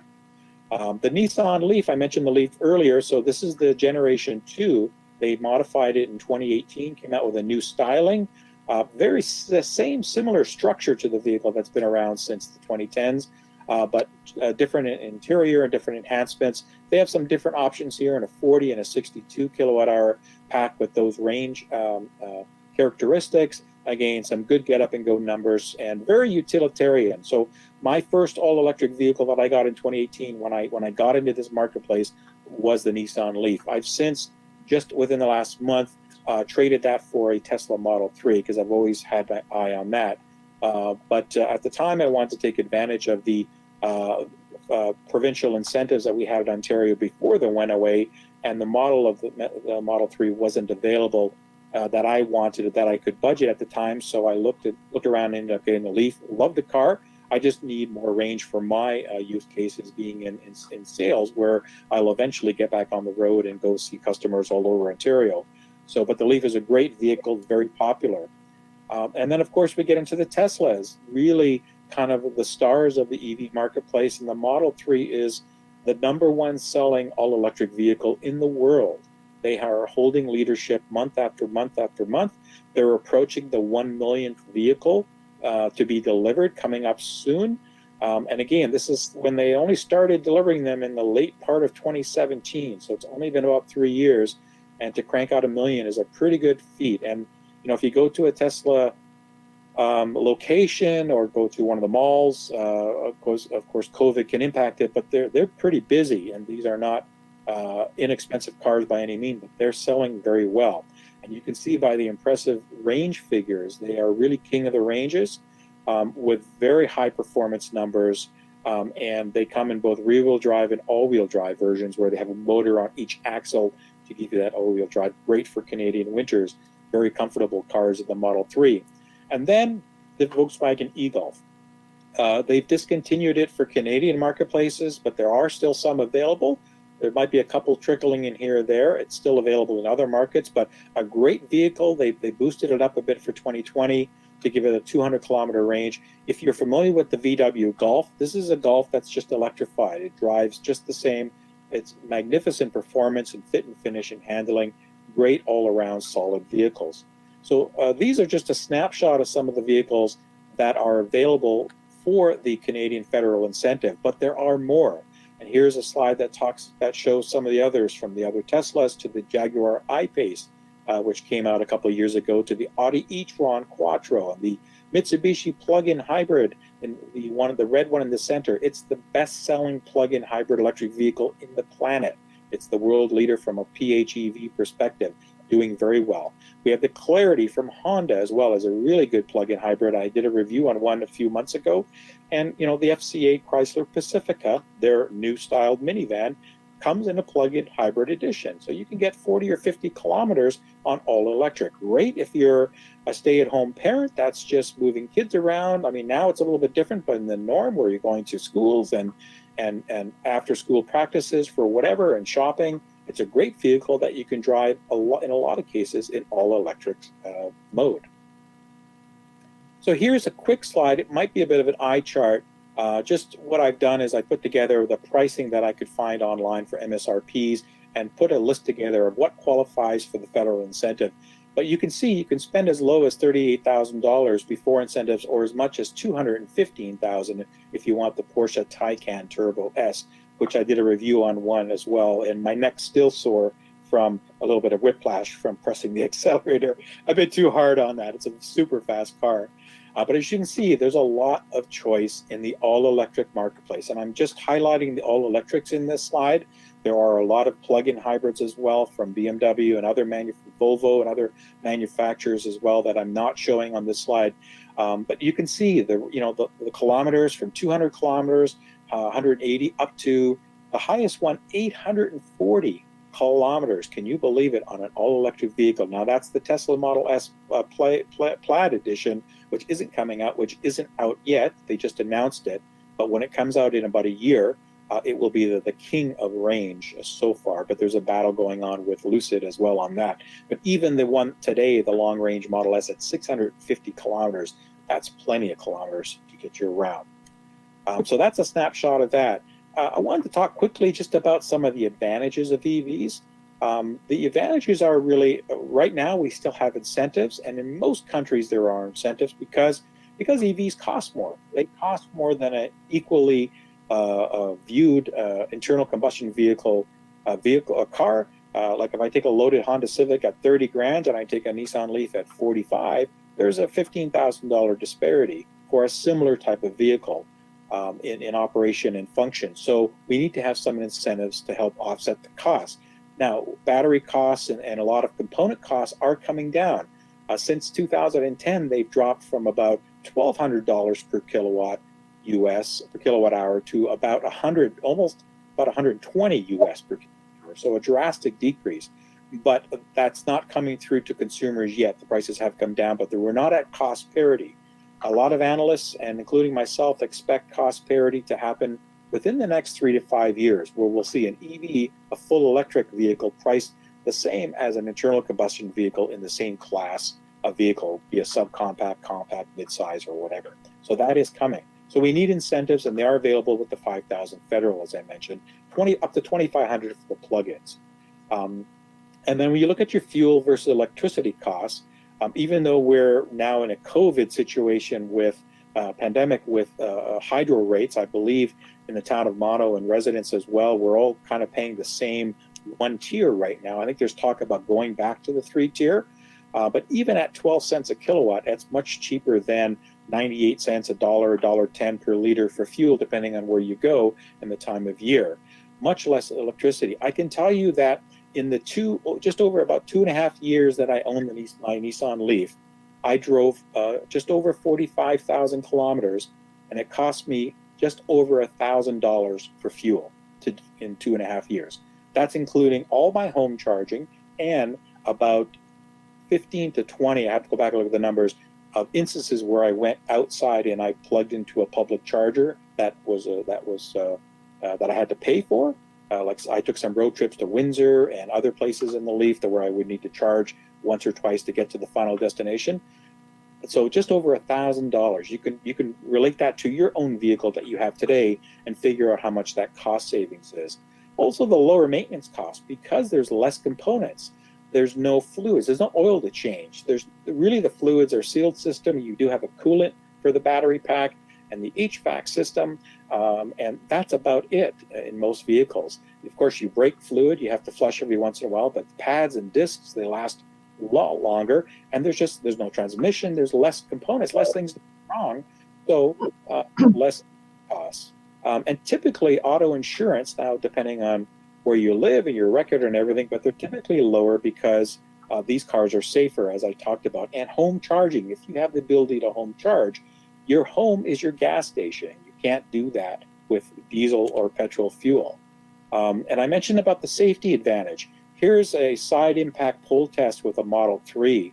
And as you can see, even though it's got a glass roof, you can see the rigidity in that structure. That's one of the hardest tests to score very high in. Increased structural rigidity, again, I mentioned the larger front and rear crumple zones, and that lower center of gravity attribute to a lot of 5-star ratings by the Insurance Institute and NCAP in Europe and stuff, and that's very common for EVs. So quite the feat. And the theme of tonight's town hall is green, and EVs certainly fit that advantage, and they follow that metric. Electric cars, there's some fallacies that they're not cleaner than gas because people think of where electricity comes from, Now, here where we are locally, we have pretty clean electricity. We have no more coal. We've gotten rid of coal in Ontario, and these are the stats where our electricity comes from. So, and when you look at MPG, we're seeing 85, 99, 100 miles per gallon equivalents when we equate that to an internal combustion car. And EVs will continue to become cleaner as more electricity is generated by even more renewable sources. We may see that nuclear shift to more solar, to more hydro, to more natural gas, or to more wind as well on the renewable side. And remember, all electrics emit zero emissions. So there is no tailpipe. There's no greenhouse gases going into the atmosphere. And there are many scientific studies out that prove that even the life cycle of an electric vehicle, from the mining of the chemicals and the minerals for the battery packs to the recyclability of that vehicle at the end of its life, which we really haven't hit because they're only been popular in the last decade or so, and they can last a lot longer than that. But there's a lot of recyclable components in there, and there are companies and businesses sprouting up all the time to be able to recycle those battery packs and components in very efficient and non-environmentally impact manners. And also charging. So I mentioned about home charging, but even if I don't look at home charging, in the last few years, we've seen a proliferation of charging. Yes. Can I interrupt? We had allotted you 20 minutes, so we're now into, I know you're very passionate about the topic. It's not leaving us a lot of room to ask questions and then go on to our open mic session. I'm sorry to interrupt. So if finish up on a couple of slides then, is that okay? What's that? I'll just finish up on a couple of slides. That's okay? Oh, okay, as long as we can wrap it up with another minute or so. I'll just finish up. This slide just shows that if you do the math, there are more EV charging stations per EV than internal combustion vehicles per gas pump. And this is just a slide saying where we've come from, with many outlets saying that EVs aren't the future, to now everybody's in on those. And I hope many people join the revolution. I mentioned at the top that I'm part of the Electric Vehicle Society, which is a nonprofit, volunteer-run organization, really to help spur the EV movement and also to help lobby the governments about policies. So I hope people check out the website if they want more information. And lastly, I mentioned my YouTube show, some shameless promotion. You can check me out on YouTube at EV Revolution Show. I've been doing that for a couple of years, and I encourage any questions. And the timing was perfect, Mayor Ryan, because I was on the last couple of slides. Okay, great. Thank you very much, Ken, for your informative presentation. Any members of council have any questions of Ken? Or any member? Oh, yes, Fred?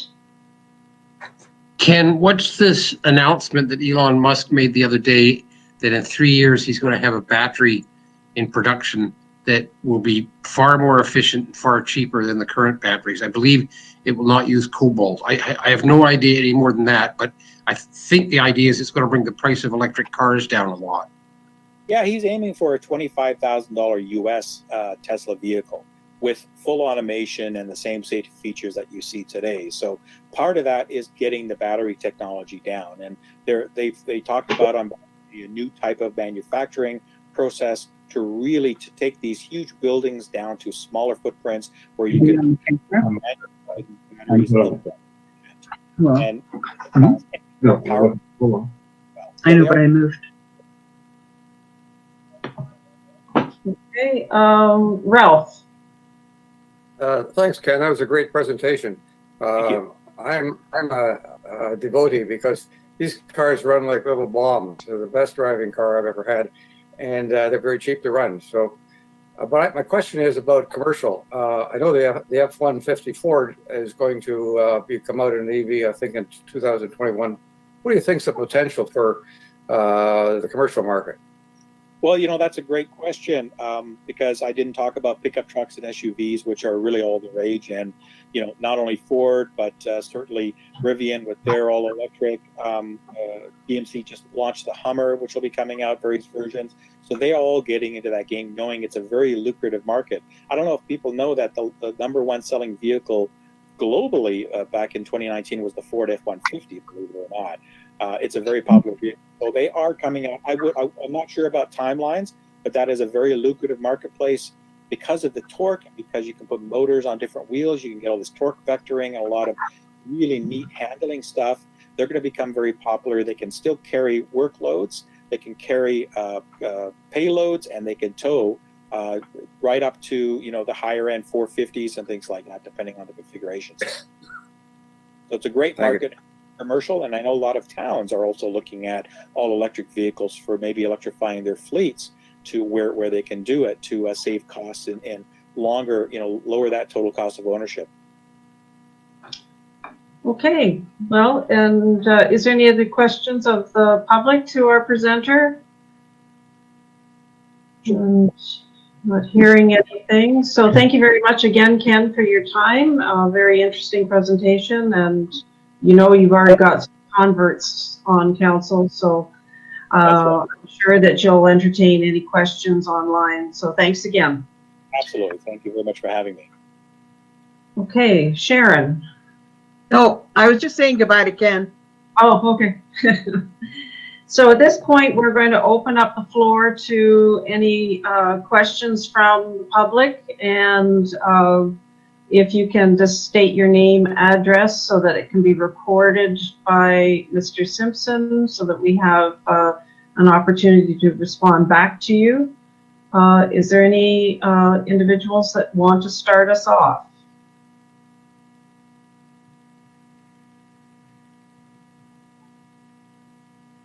Because we do have a few that are logged in here. Hi, it's Bob. Yes. How are you? Fine. A good presentation about plastic bags. It inspired me. I don't know if you can see this. I have in my car in the back seat dozens of these Orangeville reusable bags. I don't know if that's showing up the right way. Maybe it's reversed. At any rate, a thought comes to mind that Mono, if we're serious about no plastic bags and wanting reusable bags, perhaps we could put some money and get some town of Mono reusable bags and distribute them to our residents, so that I don't have to carry around the town of Orangeville logo here. And that, so just a suggestion. Yep, no, that's a great idea. We'll certainly put that into our budget discussions coming up for the next new year. So great idea. Thank you. Any other questions from anybody that's logged in, or if there's anything that's coming in online, Mr. Simpson? Oh, we've got Paul and Dana Webster. Hi, yes, just a quick question. First of all, Paul Webster, 833-342 4th line in Mono. Well, just a quick question about internet. I was wondering if there was any movement in terms of the committee that's been struck to look into improving internet access in Mono. I know the provincial government was supposed to announce something today. I haven't seen any details on that yet. Where it looks like they're going to have some money to partner with municipalities to even perhaps create their own services and that. And given the pandemic and the need for online services in homes in a very poorly served area, I was wondering if there's been any progress on that. Thanks. That's a very pertinent question, Paul. Thank you for doing that. I'm going to pass it over to Deputy Mayor Creelman, as he's heading the task force and has been dealing with some of the local providers. Thank you, Paul, for your question. The task force per se has not been meeting in a conventional sense, but there is a lot of activity going on behind the scenes. We've been in conversation with Bell about their plans for the town. As well, we have opened up our water tower for providers to access on a cost recovery basis. I was happy to be out there today to witness fiber optic being pulled over to the tower. as a prelude to the attachment of antenna on the top of the tower by a local ISP. The program that you referred to is called the ICON program. It's a provincial program that the Ford government has just added additional monies to. The difficulty that we have with ICON is that it has some conditions that almost make it impossible for the small providers to participate. And I'll give you a few examples. Number one, they require at least 3 years in business as a ISP. A lot of the startups don't have that experience. Number two, they require co-sponsorship with a municipality. I don't think that will be a problem for the town of Mono, but the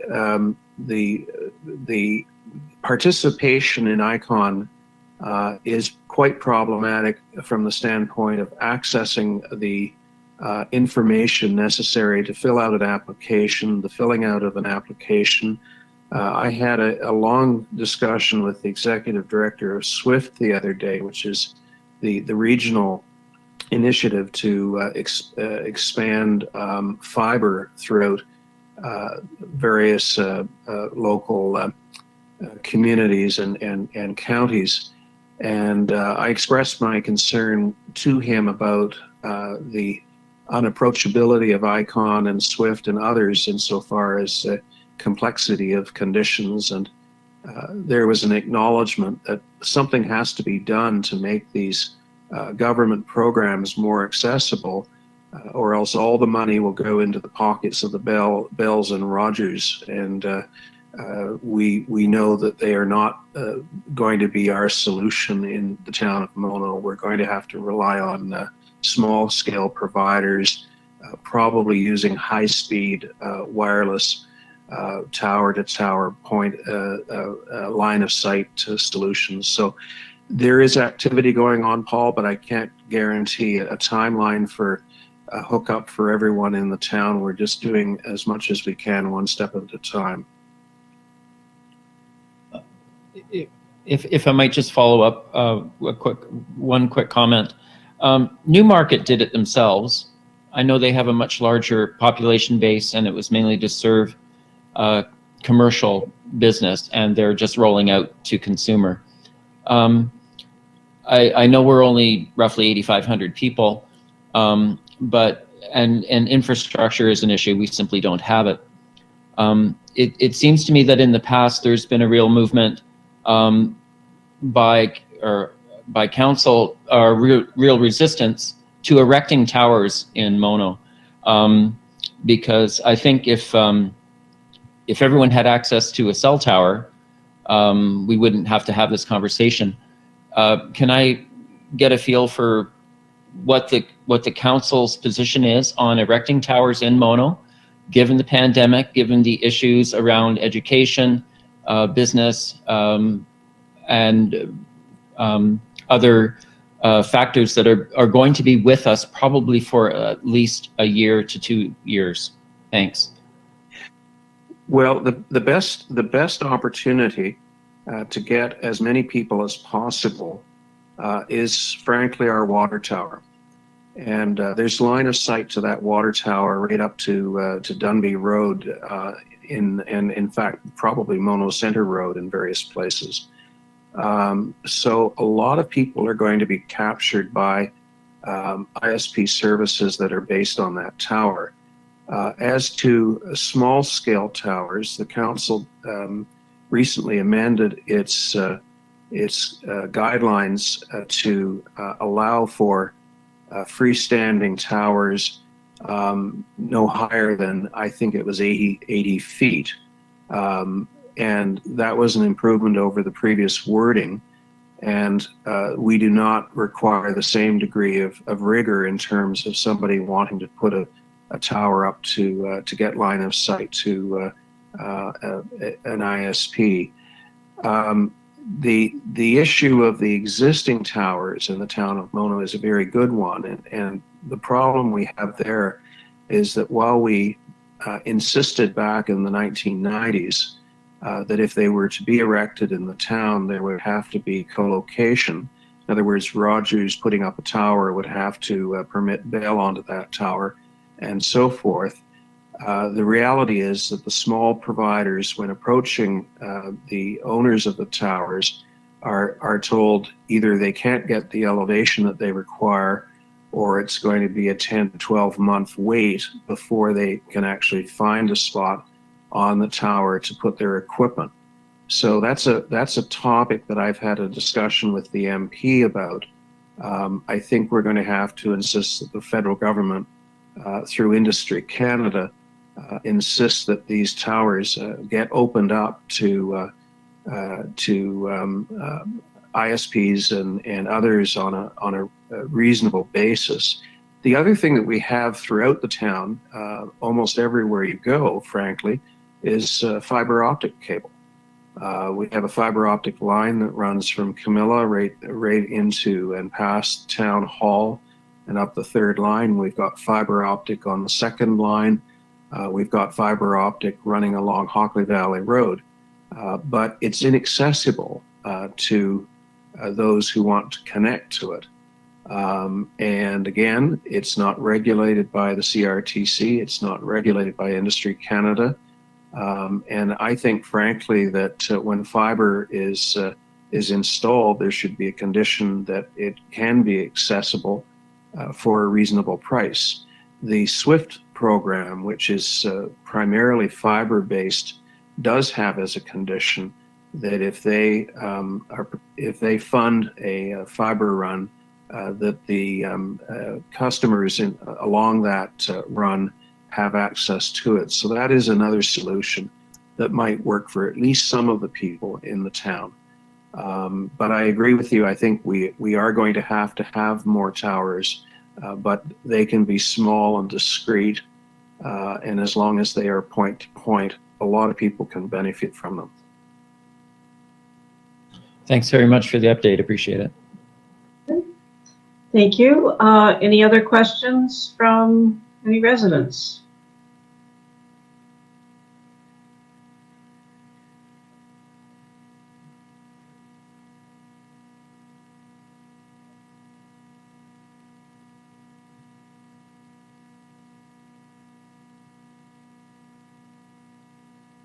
Okay.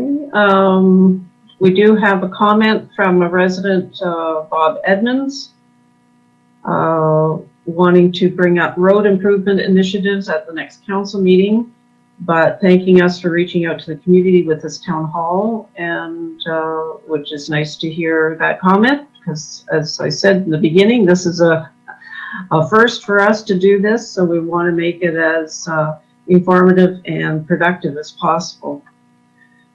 So, Fred Simpson, did you get anything through our social media or any questions coming through in that direction?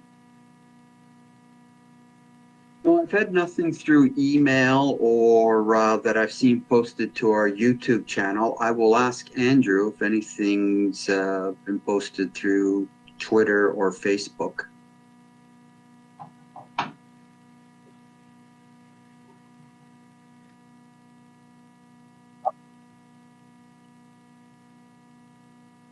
There, Mike.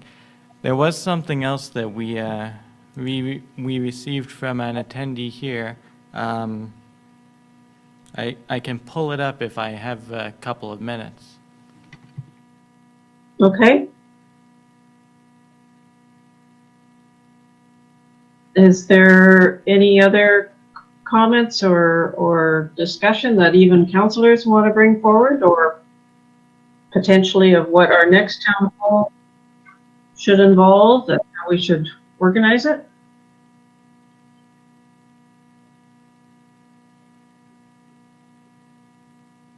Lots of, oh, yes, Ralph? I think it's worth mentioning that we're very open to suggestions, and that if any of the residents have ideas that they would like to have presented at the town hall, that they should get in touch with the council. We very much want these sessions to be meaningful, current, and be helping to address questions which people have. Yeah, I agree. It's unfortunate that the comments that we received prior to the meeting being held, that we didn't give ample notice, and our topics were very light to be considered, and that we're not trying to engage. And as I said in the beginning, this is the first time that we've tried to do this kind of open dialogue. So we understand that, of course, there needs to be improvements done, but we can only improve if we hear what we need to improve on. So I think as a first step out the door for these kinds of virtual meetings, it was a good start, but of course we need to look forward to how we can improve our processes, etc., and our topics to make sure that they continue to be relevant. So, Andrew, do you have any luck trying to find that? Well, the one that I was thinking about here is from Anthony, who I see is in attendance, and he put down a number of topics that he wanted to bring up. So, Anthony, if you're there, did you want to address those tonight?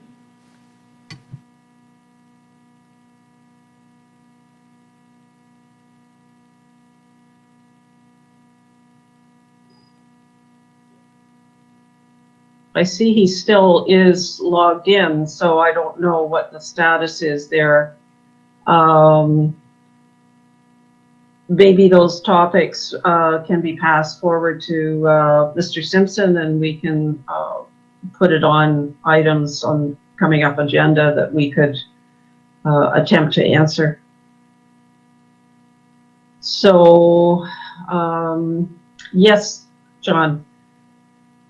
I'm just wondering whether we could invite Anthony to participate in question period at our next council meeting. That's a good idea. So we can make that connection then. So as Andrew has the message from him, then maybe we can further follow up on that. Okay, so if there's nothing else that's coming forward, as I said, it's a good first attempt, so we just need to keep trying to improve. And thank you very much, everybody, for your time.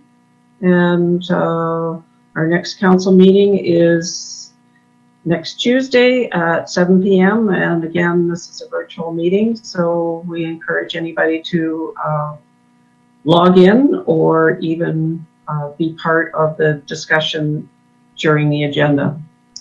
So thanks everybody for being here, and have a good rest of the evening.